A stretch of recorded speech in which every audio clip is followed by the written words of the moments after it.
Hey parents and coaches, are your kids using the right glove?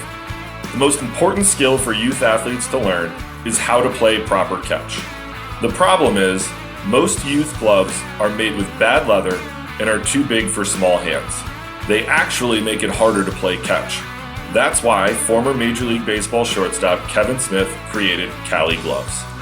Cali gloves are crafted from 100% Japanese kip leather and are the perfect size for kids. All Cali gloves come with palm slits, finger loops, and elastic wrist lacing that encourage proper hand placement, the right closing patterns, and give kids more confidence to go make plays. Cali gloves even allow parents to break in the glove without stretching out the fit. It's the glove Kevin wishes he had growing up, and the glove all his teammates want for their kids. Visit caligloves.com to learn more and help your kids play better catch. That's Cali Gloves, Kali gloves.com. Welcome to this week's edition of In the Clubhouse with EMD Baseball. I'm Andy Kirikides, joined by my wonderful co-host, Mr. Keith Glasser. How we doing? Great. How are you? Good. I'm going to quote a good friend of mine who I've known for a long time. He's a junior college coach, played at the University of Florida, comes from an extensive baseball family, who spent decades in professional baseball, and he knows a thing or two. And we have kind of a moniker that we've used on this podcast before. You need to be recruitable before you can get recruited. But I want to take that to another level, and I'll shout out Jericho Weitzel on this. But he said something to me the other day that stuck out, is that college players act like college players before they're college players. And I'm going to say that one more time because I think, I kind of got to let that sink in a little bit. But college players start acting like college players before they're college players. And, for me, what this means is that if you want to be a college player, you need to start acting, thinking, behaving, and competing like a college player does while you're in high school, well before it, right? You're a freshman, sophomore in high school, and you got aspirations of playing college. Well, we need to start acting like one. We need to start doing the things in the weight room. We need to start competing the right way. We need to show up to the field the right way. We need to warm up the right way. We need to prepare the right way. And, with the access that you have to college baseball at this point, you got a pretty good blueprint out there in front of you of what these guys look like and how they act and how they compete, the composure they have, the discipline they have, how they play the game. And I think sometimes that gets overlooked in this rat race of recruiting, is that, you need to be recruitable, but you kind of got to act the part. And the last thing I'll say before I kick it over to you on to get some thoughts on this, because I know you have some, is like when you show up to a field, it's not hard to pick out the guys who have a chance to play at the next level by watching how they act, how they move, and just their general mannerisms. You can see kids physically, you can see them, how they behave, how they interact with their teammates, how they go about their business pregame. And those guys who act like college players and they go through their warm-up routine and they stretch the right way, and you can see that they're preparing to go and play a game. Those guys stick out like a sore thumb. I use the example of my wife, who is a collegiate soccer player, Division I soccer player, that she's not super well nuanced in baseball, but if I brought her to a high school baseball game, she'd have no problem picking out the guys who could play in college pretty quickly just by watching how they behave and how they act. And I think it's something that people need to wrap their head around, and young guys and parents need to think about. That's kind of where it starts. You want to play in college, and you start acting like one now. If you're the parent of a high school baseball player with college aspirations, you already know the recruiting process can feel overwhelming. Endless showcases, nonstop emails, and big promises with very little clarity. That's why we recommend Diamond College Showcase Camps, the nation's premier academic baseball showcase. At Diamond College Showcases, every college coach in attendance is there with a purpose: to coach, instruct, evaluate, and recruit. Every player is seen, every player is engaged, and every family leaves with a clear understanding of where they truly stand. This is not a mass camp. College coaches run the drills, evaluate every athlete, and provide honest professional feedback that you can trust. Diamond College Showcase camps are built for serious student athletes who value both baseball and academics. If you're looking for transparency, clarity, and a recruiting experience that respects your time and your player's future, Diamond College Showcase is the place to be. To learn more, visit diamondcollegeshowcase.com. Sure. I think the one thing we should probably talk about is what is it? You know what I mean? Mm-hmm. Like, what is it? I mean, it's easy to say, like, college baseball players act like college baseball players before they're college baseball, but like, what does that look like? What is it that you should be doing in order to present yourself in a way that you want to play college baseball and can portray that with your look and your body language and your general overall attitude towards everyone here. But I think that it's a great line or a great idioism, right? And I think that if you want to go play in college, you have to have some semblance of maturity about you when you are going through this process and getting recruited, figuring out what it is that you want out of your college athlete experience, but also being able to outwardly show not only with your physical presence, but also with how you play and how you prepare and what you do off the field when no one's looking, that starts to set yourself apart, right? It's easy when you show up to a game, and this has happened more times than I'd probably like to admit, and you see 3/4 of a team walk in wearing Crocs. And I'm going to sound like the old guy screaming at the clouds here, but like, that doesn't happen in college, really, right? Like, I suppose it probably happens a little bit more now with turf fields and things of that nature, where like, yeah, man, maybe you show up wearing Crocs because it's turf and you don't have to pull the tarp. You don't have to do field work. You don't have to do any of that stuff. Where like, if you're raking a grass field, like, you ain't doing it in Crocs. And then also, like, I've seen guys throw pregame in Crocs. Like, you don't want to. You're not serious about this. No one should ever go onto the field, and I'm not saying it because you're wearing Crocs, but like, you run the risk of hurting yourself. You're not really showing me that you're prepared for what's about to go, like what you're about to go do. You're just there to be there. And it's showing up with your jersey on, without your jersey tucked in. And like, and some of this stuff seems trivial, but it matters to some coaches. Does it matter to all of them? No, it doesn't. Right? Like, if you're going to be a left-handed hitter who's just going to, jump the yard and hit doubles, there's not going to be a lot of guys that care whether your jersey's tucked in after BP, during BP or not. But there are some coaches that are going to be like, I don't like that. But you have to be aware of what some guys like, and some guys like that, some guys don't. Some guys don't like when mom and dad bring you a Gatorade to the dugout. Like, I could have cared less. Hey, like, yeah, man, he wants to hydrate. It's 92 degrees out here, and it's 110 on the turf.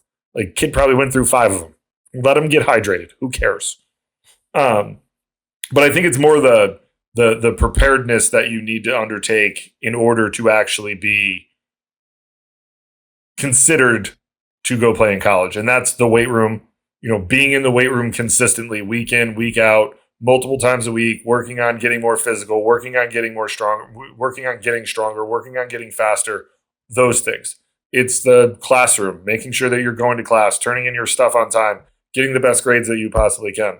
It's the being in the cages or being in the bullpen and working on what it is that you are good at and making those strengths sharper while also bringing your deficiencies along. Like, hey, I'm really good at being able to handle balls on the inner half, but I struggle on balls away. I struggle on spin away. Like, what are you doing in your off time to get better at it? Or are you just like, whatever. I'm just keep flipping me underhand toss and I'm just going to keep trying to, be good at this. What are you doing defensively? Are you going out and, working on catch play, right? Like, how do you warm up? What does that look like? Are you lengthening it out so that you're getting more arm strength? Are you playing short toss where your quick hands on your when you're bringing it back in?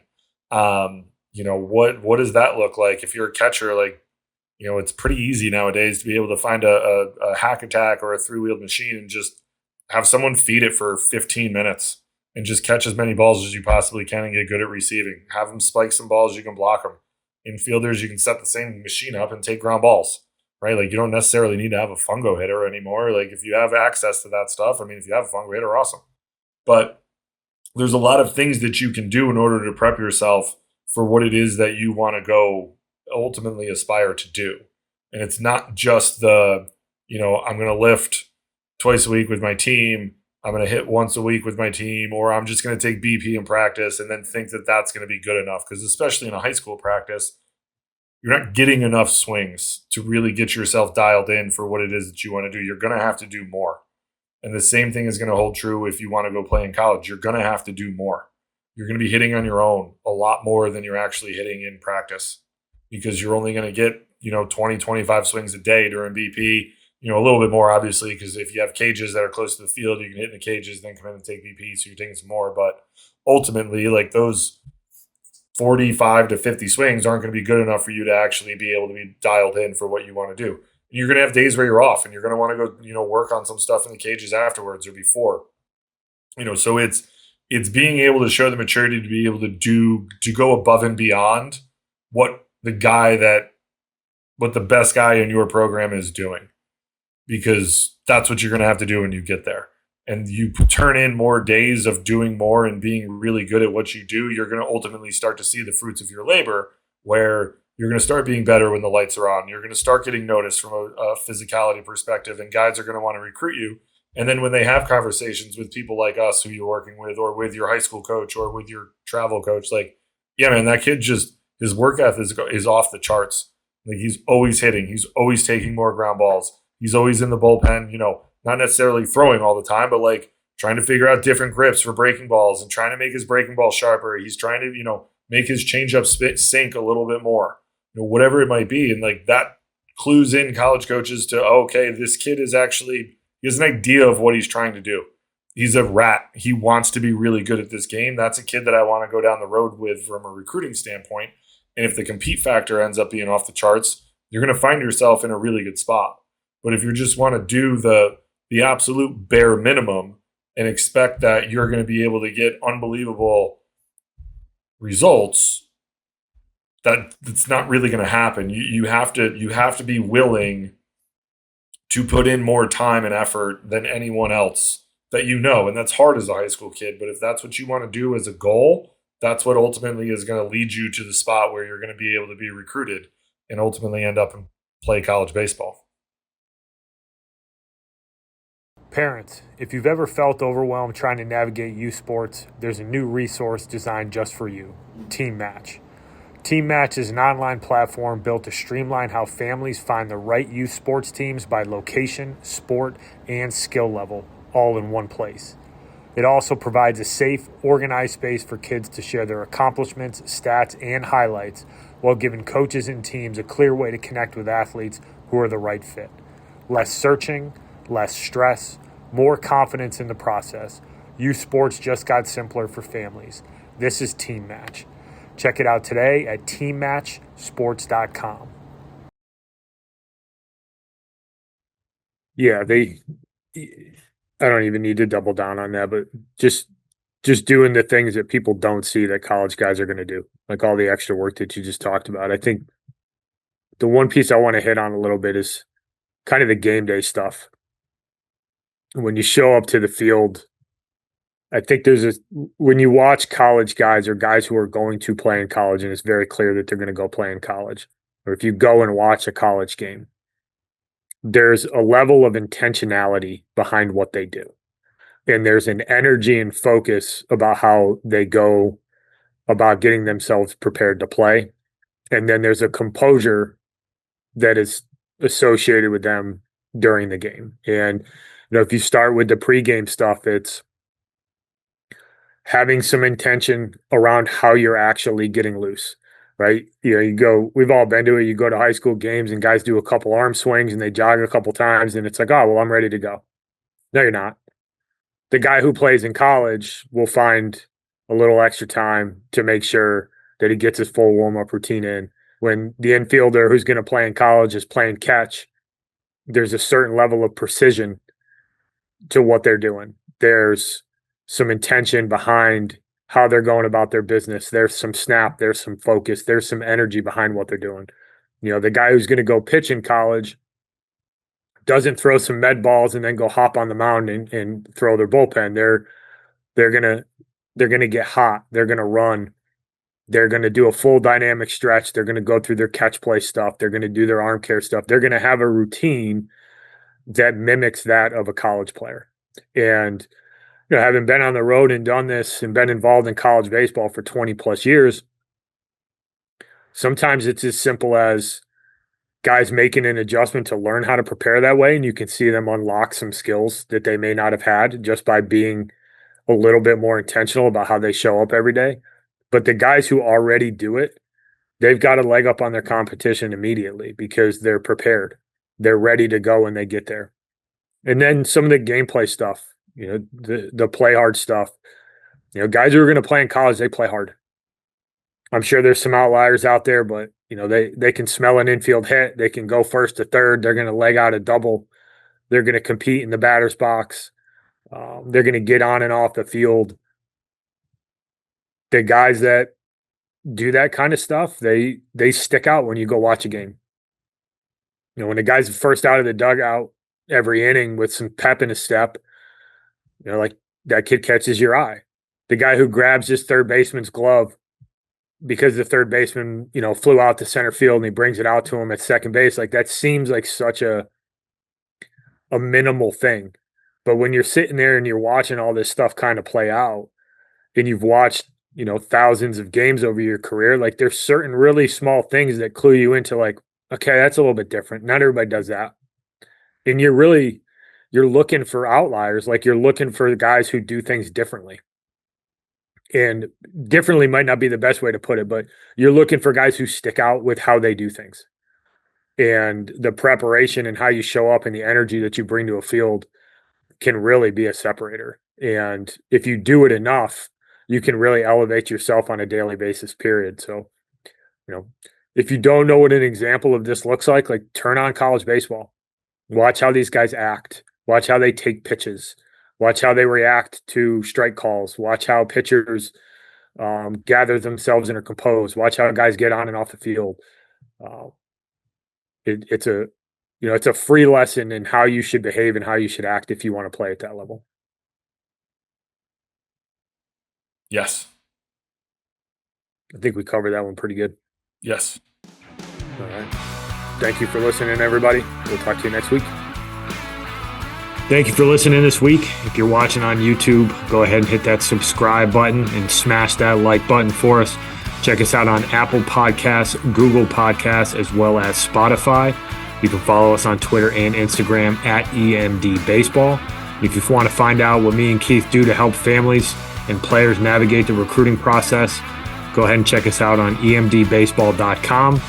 Take a few minutes to check out our new online academy. I promise you'll get some good information out of that. Thanks again for listening. Check in with you next week.